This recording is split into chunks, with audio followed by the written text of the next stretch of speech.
Hey guys, Andrew Coster with Pit Boss Pellet Grills. Today we're at the Danson's Training Center and I'm going to be showing you part replacement and maintenance on a Pit Boss Pellet Grill.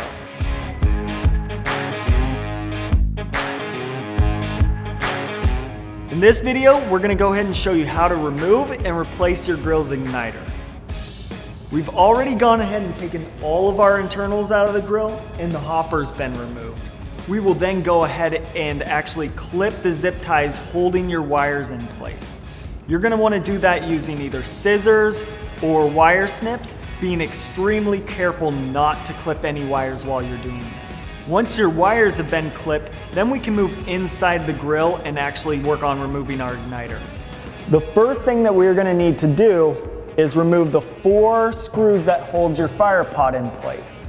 Once those screws have been removed, you can then grab your fire pot and give it about a 1/4 turn, and the fire pot will then lift outside of the burn system. Once the fire pot's been removed, you can then remove the set screw holding your igniter in place. You don't have to remove it completely, but you'll want to loosen it just enough so that igniter slides right out.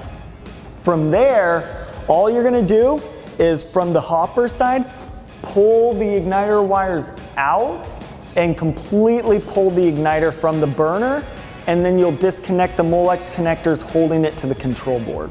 And then from there, you'll replace it all in reverse fashion.